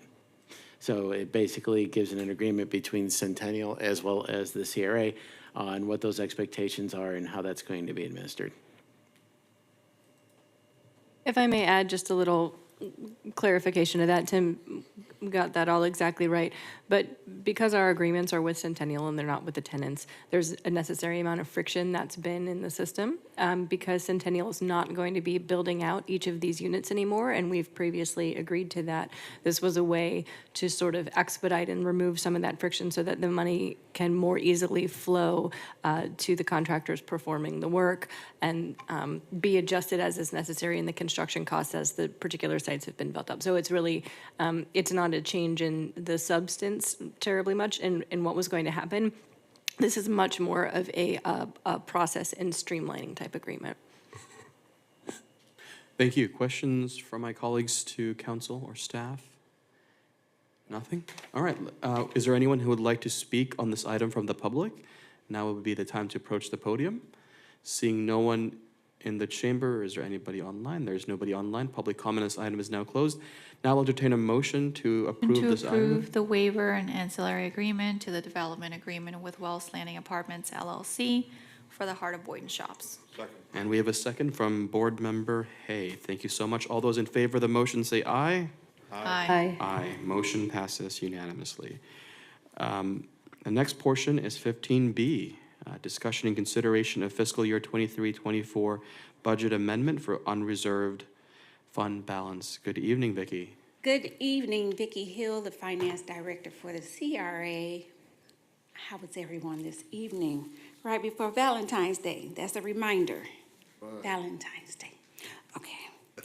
What we have, Jabbar Jenkins let you know that after the audit, we have approximately 2.1 million that needs to be reallocated.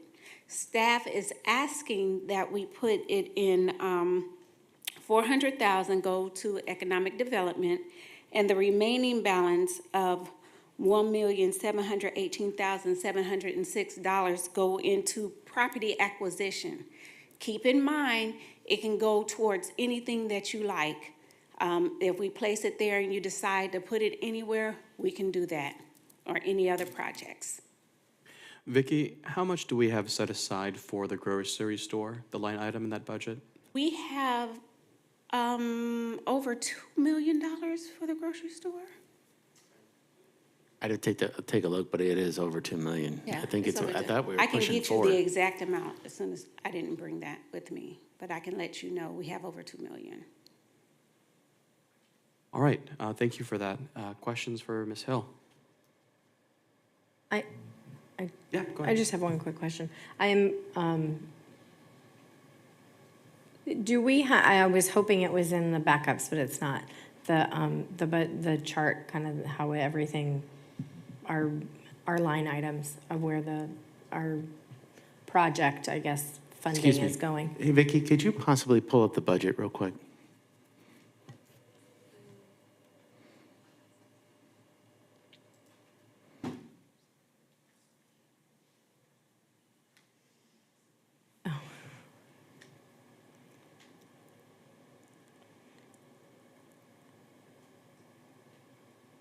If it's not super, it's not. No, it's okay. No, I mean, if it's not super easy, it's not a big deal. We can just, I just wanted to see this is something that Tim and I have talked about for a long time as far as Magnuson and, Could you pull the future grocery stores, that's at 1.4 million, is that right? mm-hmm. I could, okay, there you go.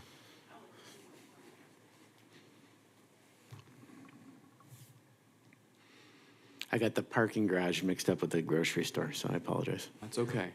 I did not remember a 2 in that number, so I'm glad we checked it. Yeah, I mean, I'm fine with putting it in property acquisition because I think we can always move things around. But I would like to start seeing, if my colleagues agree, is that we start kind of putting some funding aside so that when we get to the point of an RFP or something with regard to the Magnuson House, that we have funding already allocated and set aside for any, repairs or anything that we would need to do on our end to make it, get it to the point, where it's, usable per any, RFP or anything like that. So I wanted to just kind of throw that out there that it's not a bad idea to start allocating funds for that purpose so that the house doesn't continue to just deteriorate and dilapidate, and that maybe we start looking at ways that we can invest in that property so that when we get to the point of an RFP, that it's not so difficult for a developer or a potential business owner to envision making it work.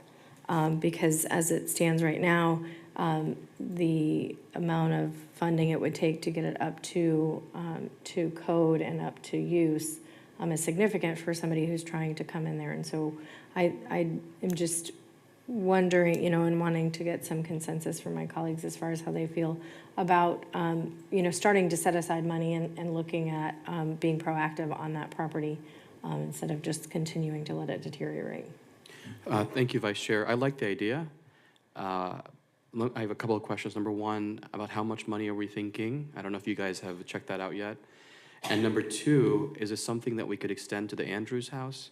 I know it's premature because they're still working on getting information and data, but could it potentially apply to that? And would you be open to including that? So it's for both houses, not just one. Right, I mean, I guess depending on legal, on Catherine, can we allocate towards historic preservation or historic, do we, or does it need to be more specific, I guess is my. It does not need to be more specific. Once you're not able to do something that's outside of your budget, but you're able to rearrange your budget at will, it does not need to be, set per particular property or particular address. Your CRA plan doesn't call for historic redevelopment in every area. I know that you're thinking about adjusting your plan, so this would be an opportunity to look at that and to see where it might be appropriate and not. There is some ability for CRAs to work with historic properties and historic designations. Sometimes those come into conflict with the redevelopment aspect of CRA, so that would just have to be considered during the CRA plan time. But you certainly have the ability to set funding aside for historic preservation issues, and then it would just be a case-by-case basis as to whether it was an appropriate allocation of that use depending on the particular property that was before you. My understanding was, I think from my past conversations with Tim, is if there is an adaptive reuse of the property that allows CRA funds to be expended on that. So adaptive reuse can be done fairly easily, I don't want to say easily to minimize it, but adaptive reuse would be consistent with your plan basically throughout the entirety of the CRA area. Historic preservation as a without adaptive reuse is probably not permitted in every area of your plan. But adaptive reuse is economic development, widely acceptable. So it would just depend on the particular property and where it was going and what the intention for it was. But none of that stops you from setting aside funding to be used on historic homes for any of those purposes. Can we call the line item the adaptive reuse of historic homes?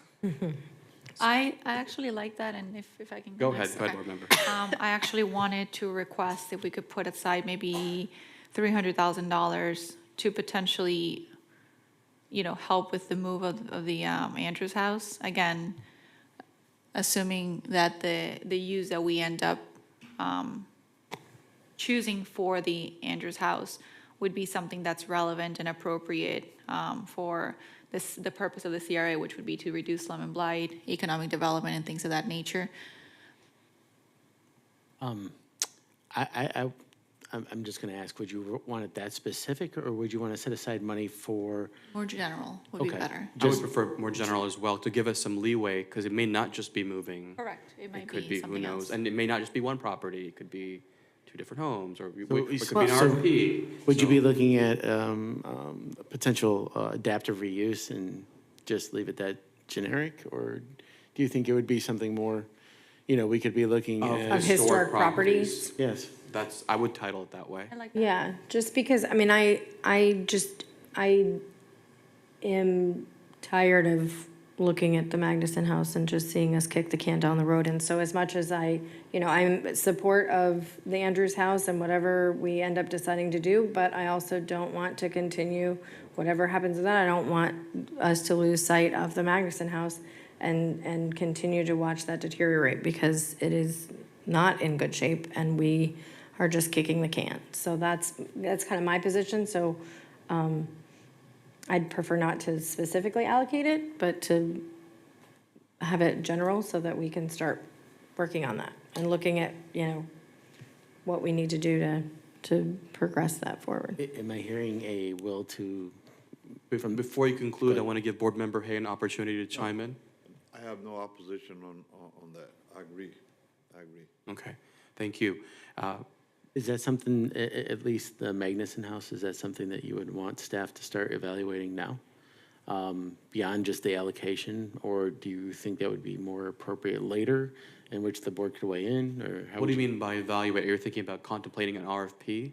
Well, not necessarily RFP, but if you want to issue an RFP, you could, that would be one option, or potentially, as was stated, rather than kicking the can down the road, we could look at getting it up to a certain level of human occupancy, and, if that's the will of the board, we could look at opportunities to do that as well. I mean, there's a lot of different ways we can approach this, and just a clear, concise, if it's the will of the board that you would like to look at the Magnuson House right now, certainly that's something that we could start doing, and staff could bring that back. Do we have maybe it's premature, but do we have a sense of what that number is? I mean, is 300,000 enough, not enough? I mean, I have no clue how much that would. We have done we have gotten a cost in the past, I don't know how old it is now, but it was way over 500,000. I think that was when the CRA was thinking about utilizing Correct. that, and As it an was office space. significant. Like Yes. it was, I want to say it was more around the 800,000 I thought it neighborhood. was closer to 1 million what I heard, but I mean, I don't. No, But- I don't think that's way off. I think that was Right. in that neighborhood.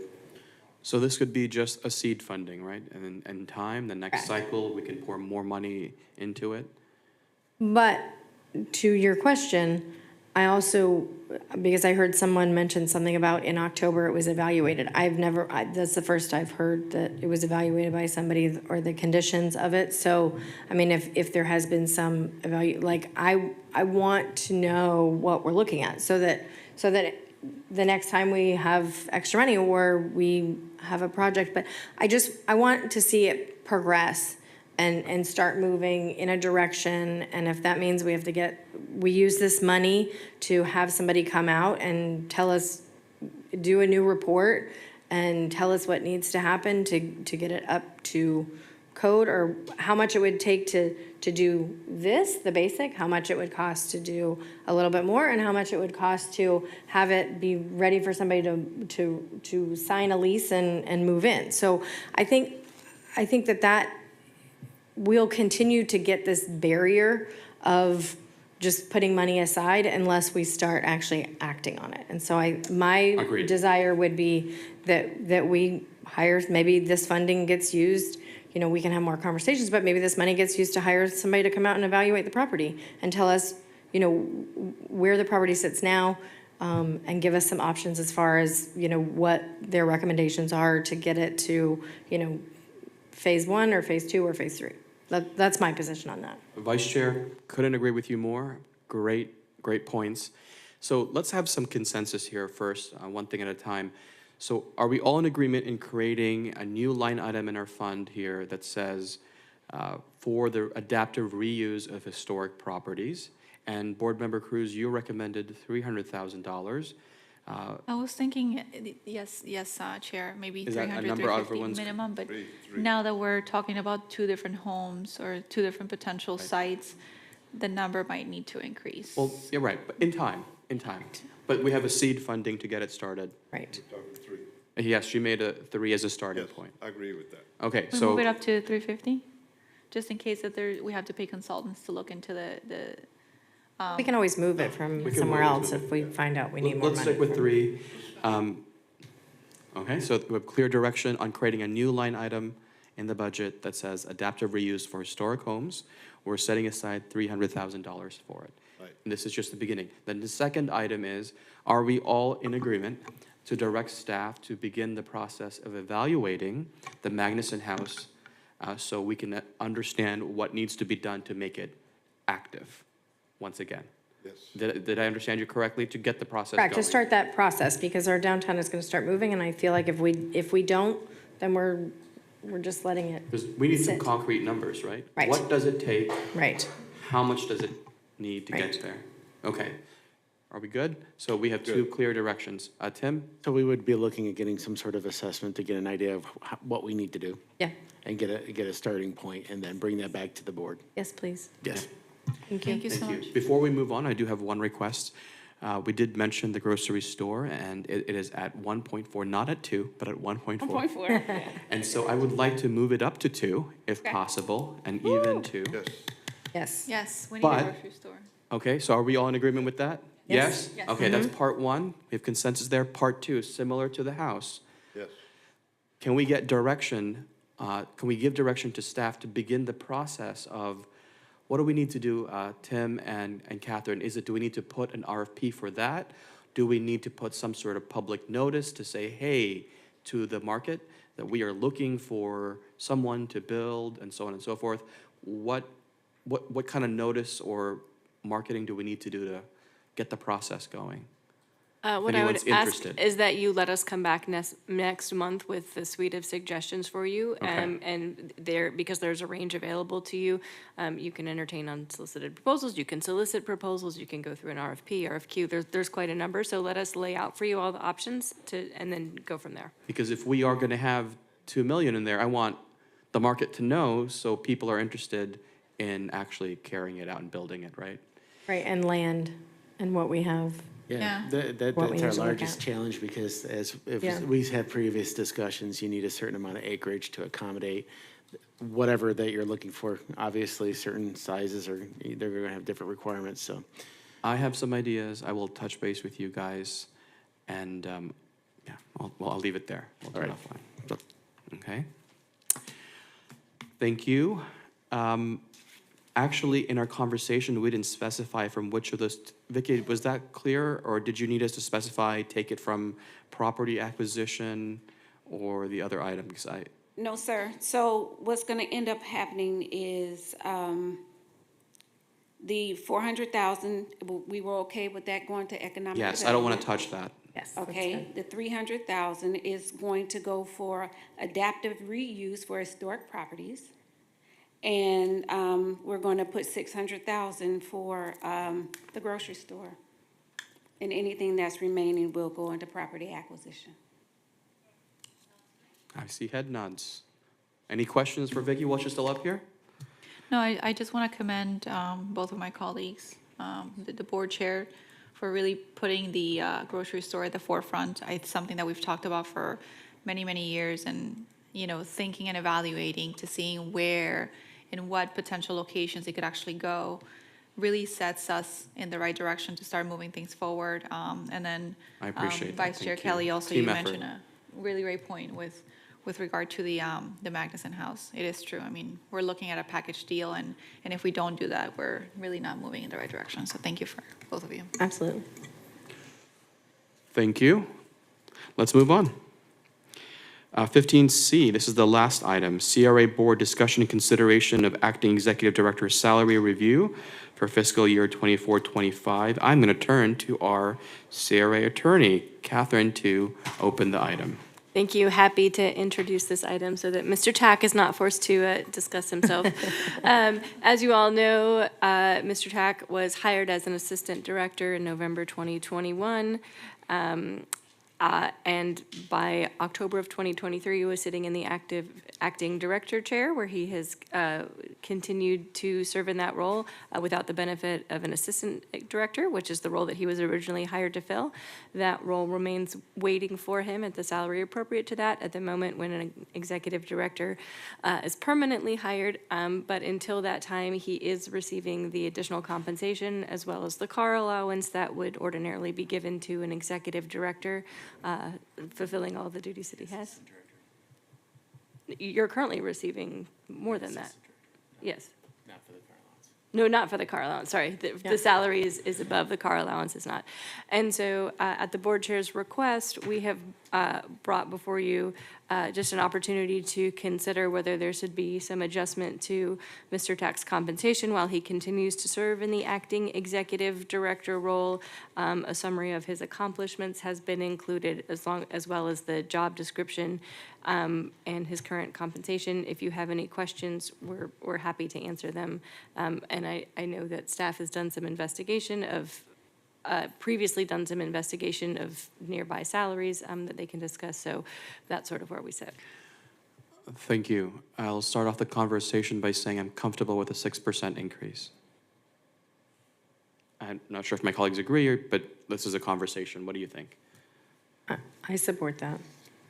I have a quick question. Go ahead, yeah. He currently does not have a vehicle allowance, correct? He does have a vehicle allowance, but the vehicle allowance is set at $3,600. I believe the executive director car allowance was at one point set at $6,000. So he has the compensation that would go with an executive director, but the vehicle allowance of the assistant director. So we want to pump that up to be appropriate with the work that he's doing. I would suggest that we do that, to move the vehicle allowance to be the $6,000, which averages to not that much a month. I think it's what, $500 a month? Yep, exactly. That's pretty reasonable. I'm comfortable with that as well. And then I wanted to ask a further question. What did your staff receive with regard to pay increases this year? We took a look at the COLA. That was a guaranteed 6%, and then we did a 5% performance, which is not the typical. Did you say 6? Repeat that. We did a 6% COLA, cost of living adjustment, which is based upon the Social Security, the cost of living, the CPI. And then we did a 5% performance increase as well for staff. So what I would like to propose is just looking to seeing what staff got, right? It was a 6% cost of living adjustment and a 4% merit, or It was 5% merit. 5% or merit. Performance appraisal, yeah. Perfect. Knowing that Tim has undertaken the role of doing the job of a director without a director for almost, I would say, not quite 2 years now, but, significant time, way over a year, I would say that I would support the proposal of our chair, but I would also like to include a merit increase of maybe less than what your staff got, so maybe 3 or 4%, depending on the direction of the board. So it would be a 6% cost of living adjustment based on the cost of living, but then maybe a 3% additional just for all the work and what's the correct word, merit, or the Yes, merit is fine. So to clarify, you'd be talking about a total performance-based 9% increase, and I want to make sure I understand what you're asking. A 9% increase plus an increase in the car allowance up to $6,000 annually to be effective while he's in this role. Yes. I just want to make sure I understood what's being said. There is the 6%, and then you're recommending a merit. Can you tell me more about how that would be executed? How would the merit pay work at this level? I don't think we've ever done a merit pay before, have we? So the cost How of would that living, work? So I believe what is being, and I will ask, Vicky to jump in if I'm about to get this wrong, but I believe what you're saying is, so ordinarily, cost of living increases just to keep someone at sort of the standard of living that they currently exist. And then the raise would be to say you have earned more money by going above and beyond or by doing very well, et cetera. So the 6% cost of living I see. increase is just to keep the So lifestyle the same maybe we because should goods just get more call it a expensive. COLA. Yeah. We should just call it a Yeah. COLA. Cola. Yeah. No. The 6% is the COLA, Mm-hmm. and you're recommending, I'm recommending a 3% merit. It's less than what staff got. Staff received a 5% merit. And I do think that, with the help of staff, of course, I think Tim has done a really excellent job with I don't disagree. maintaining, not only maintaining the place, but keeping it, keeping us aware of things before they happen, just really doing an excellent job with communication and really protecting the CRA and making sure that things are going well, where I don't feel worried about it. So I think that's definitely deserved. Board Member Hay? I agree with everything that you just said, except for the percentage. Tim has been working above his pay grade for a long time, and never once have I heard him complain. So I would like to take that up to 4%, okay, as well as the COLA. That would round it off to, I believe, 10. Yes, and looking at what we did with city, we did do a 10%. So I think that's reasonable. I proposed a 9, but I would be okay with a 10 Okay. if the board agrees. All right, so 6% COLA, 4% merit. And an increase in the car And the allowance. car allowance to be commensurate with I a reasonable. I concur. So He's doing a great job. So, go, Vicky, you want to chime in? Good evening, Vicki Hill, CRA Finance Director. I just need to know when we wanted to do this. Is it tonight, or are we doing back pay from October 1? When did you want to do this? since we're talking about it today, I would say tonight, since we're voting on it tonight. Yeah. Thank you. Thank you so Is much. everybody good with that? Yes, so I'm going to go ahead and make a motion to do a 6% cost of living adjustment in addition to a 4% merit increase and a $6,000 annual car allowance for the CRA acting director. Second. We have a motion and a second. All those in favor of the motion say aye. Aye. Aye. Motion passes unanimously. Congratulations. Thank you. Appreciate it. Tim, it is well-deserved, well-deserved. Well deserved. Council, just for clarity, I believe you're going to bring back a contract amendment for me to sign on this item? Mr. Tack doesn't work under a contract amendment. He is still, his role is Oh, that's acting right, director in right. plain, He's- but he's still at- that's right. yeah, I was gonna say, I'm used to that one. I appreciate the question. Yep. Is there anything else from my colleagues? May I have a motion to adjourn? So moved. Second. We have a motion and a second. All those in favor of adjourning, say aye. Aye. Have a good night, everybody, and thank you so much Thank you. for those of you online and in the room. No. That was-